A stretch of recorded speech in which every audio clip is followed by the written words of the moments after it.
دوستان عزیز و شنونده ها و بیننده های بسیار گرانقدر، به ادامه برنامه خوش آمدید. شما شنونده و بیننده برنامه صبح معرف از طریق رادیو تلویزیون تعلیمی و تربیتی ملی افغانستان هستید. عزیزان خوب بیننده، در بخش ورزش برنامه قرار داریم و خوشبختانه مهمان بسیار ارجمند آقای جاویدالله سروری، رئیس سازمان APFC و همچنان مسئول برگزاری مسابقات فولرزم در افغانستان هست.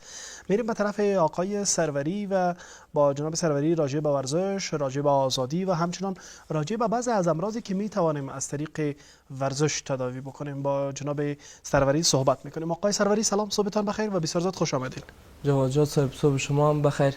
قهرمانای افغانستان، استادای عزیز، خدمت سلام خدا خدمتشان تقدیم میکنم. بسیار سپاس، ممنونتان با آقای سروری از این که دعوت ما را پذیرفتین.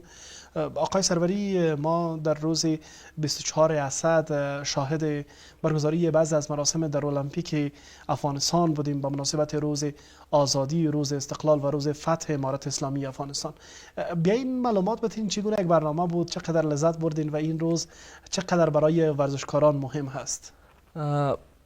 بسیار یک آزادی خودش یک تعبیر بسیار بزرگی داره که ما میتونیم آزادی را بگوییم که آزاد شدن از استعمار بیگانه ها، آزاد شدن از حکم یا حکم روانی بیگانه ها یا اجنبی. آزادی یعنی خوشی، آرامی، امن و ثبات.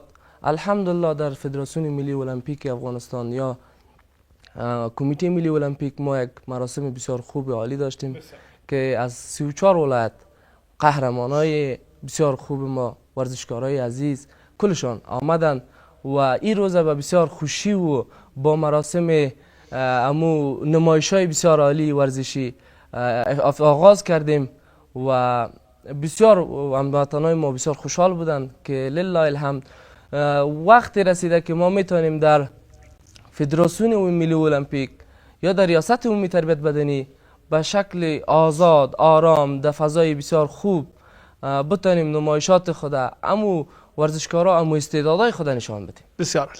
آقای سروری، ورزش و آزادی چقدر رابطه تنگاتنگ با هم دیگر دارد؟ طبعا وقتی که آزادی نباشه هیچ کس ورزش نمیتونه. وقتی که با مشکلات مواجه باشی تو از ورزش دور میمانی. وقتی که آزاد باشی، به حکم و روایت خودت باشی، بتانی که همون چیزی که تو تصمیم میگیری همون کار بکنی، ایره میگه آزادی و بعدا دیگه میتونی که ورزش بکنی و صحت و سلامتی خودم حفظ بکنی. وقتی که در یک کشوری که آزادی نباشه ما نمیتونیم که در اون کشور ورزش با بسیار سطح بالا ببینیم. ما بدبختانه مگر بگویم ما آزادی بسیار زیاد کسب میکنیم در افغانستان، بسیار آزادی ها را میتونیم ببینیم. چندین بار آزادی آمده اما آزادی نگهداری نشده. خواست ما همی است که این آزادی باید نگهداری شود به شکل بسیار خوب که بتانیم در می فضای امن و امان هم ورزش بکنیم، هم بتانیم که برای خود و به فامیل خود دستاوردهای خوبی داشته. بسیار عالی. آقای سروری، شما ورزشکار بودین و حالا هم مسئولیت عده زیادی از ورزشکاران با عهده شما هست، هم در سازمان APFC، هم در مسابقات فولرزم و هم در بخش کیک بوکسینگ شما شاگردان بسیار زیادی دارین. روحیه شاگردان با استقلال چقدر بلند رفته و حالا چقدر با یک روحیه بلند در میادین ورزشی ظاهر می شود؟ الحمدلله بسیار روحیه بسیار بالا داره. ما ورزشکارای ما خوبیش همی است، اگر خودم بگویم خوبیش همی است که ما وقتی سابق اگر بود ما تا 7 بجه 7 و نیم بجه الا 7 تا 8 بجه ما میتونستیم در کلب‌های یا باشگاه‌های ورزشی تمرین بکنیم. لله الحمد امروز ورزشکارای ما تا 10 11 بجه شب بدون کدام مشکل، بدون کدام خطری که در راه باشه یا در محیط ماحول باشه نیست. ما بیخی با دل جمع میان ورزش میکنن، از فکرن آرام هستن که هر وقت خانه بریم هیچ گپیم نیست انشالله. بله. مسئولین ورزشی امارت اسلامی افغانستان همواره تشویق میکند و ترغیب میکند ورزشکارا را. این تشویق کردن چقدر تاثیر گذار است بالای روحیه اونها و چقدر تاثیر کرده بالای دستاوردهای ورزشکاران ملی افغانستان؟ قسمی که بر شما معلوم است، طه جان یکی از قهرمان ویشوی افغانستان که توانست مدال طلا را بیاره به کشور ما، بسیار یک تشویق خوب از طرف مسئولین امارات اسلامی افغانستان بخصوص مسئولینی که در ریاست عمومی تربیت بدنی و ایفای وظیفه میکنن تشویق شد، تقدیر شد و امروز ما شاهد هستیم که چندین کلاب هایی که در کابل ضعیف بودن، بخش ویشوشان ضعیف بودن، پایین بودن، شوق علاقه ورزشکارا کم شده بود، زیادتر شد. امروز ما کلاب های ویشو میریم به خاطری که یک قهرمان ما تشویق و تقدیر شده، تمام ورزشکارای ما ویشو را شروع میکنن. اینجا جای بسیار خوش. جناب استاد سروری، ما همواره یک مقوله را میشنویم که ورزش ضامن صحت و سلامتی هست. به این امروز عملی صحبت بکنیم این موضوع را که میتونیم کدام مریضی ها و کدام آرزه ها را از طریق ورزش تداوی بکنیم. ما از اول تا امروز فقط همین گفتیم که ورزش ضامن صحت و سلامتی است. در قالب تبابت نمیریم، اما از تجربه های شما میشنویم. بله، موضوع مهمی است. ما ورزش تعریفش کرده بودیم در برنامه قبلی. از ورزش که غلط تعبیر شده بود از ما آگاه ساختیم. امروز میایم در بخش تداوی های کدام مریضی هایی که در بخش ورزش میشه و ضامن میکنیم، ضمانت میکنیم او مشکلات را که با استفاده از ورزش میتونیم که تداوی بکنیم. اول دردای مفاصل است. وقتی ما امروز مریض ما میره پیش دکتر، او را میگه که مثلا میگه راه نرو، یعنی پیاده رفتی نکو، اوی احساس بر از او پیدا شده که یعنی سر از زانو هیچ نگرد. ما از گشتن ایره نمیگیم که گشتن فقط مو هدفش است که فشار نبیار. با زانو را باید تداوی بکنی، حرکات های منظم با ورزش درمانی میتونیم که زانوها را تقویت بسازیم، کمرها را تقویت بسازیم.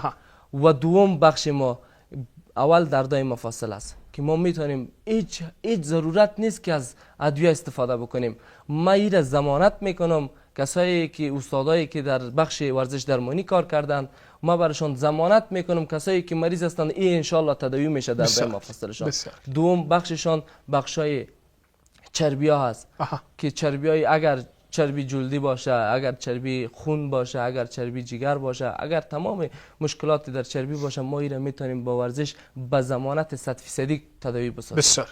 به خاطر از این که ورزش وقتی اونموره که ما میخوایم که ورزش برای مردم بگوییم، تعریف کردیم که ورزش چی هست و باید چگونه از ورزش استفاده شود، ما میتونیم که با مو ورزش اینمی مشکل رفع بکنیم. و سوم بخشی که ما میتونیم با ورزش تداوی بکنیم روح و روان مردم افغانستان که بسیار محتاج هستند، بسیار ضرورت دارند، ذهنن، فکرن، با ورزش میتونیم تداوی بسازیم. هیچ ضرورت نیست که ما بریم پیش ادیبای مختلف، پیش روان درمان ها. بله ورزش میتونه، هیچ ضرورت نیست. با ورزش میتونه که استرس تمام مشکلات از بین ببره. و ایره ما خودم شخصا ضمانت میتم، اگر کسی که پیش خودم هم آمده انشالله ما خودم نتیجه گرفتیم و هم این نتیجه را به تمام مردم غیور افغانستان بخصوص کسایی که در سن کهنسالی رسیده بیاین با ورزش تداوی بکنین، نه با ادویه. بسیار عالی، بسیار عالی. آقای سروری ممنونتان از این که فرصت دادین و وقت دادین و مهمان برنامه ما شدین. اگر در اخیر برنامه، در این بخش از برنامه حرف و پیامی به هموطنان عزیز دارین، کامراهای تلویزیون تعلیمی و تربیتی ملی افغانستان در خدمت شما هست.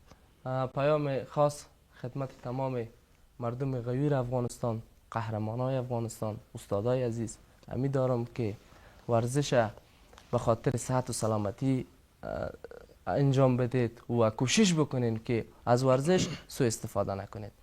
و جا داره تشکری بکنم از قماندان عمومی قطعات خاص امارات اسلامی افغانستان که بسیار بنده را در بخش تمام ورزش مشکلاتایی که ما در ورزش پیدا میکنیم حمایت میکنه. قلبا سپاسگزاری میکنم. اظهار سپاس از شما هم و اظهار سپاس از همه هموطنانی که تشویق میکند و تلاش میکند تا با استفاده از تشویقهایشان قهرمانان عزیز را قهرمانتر بسازند.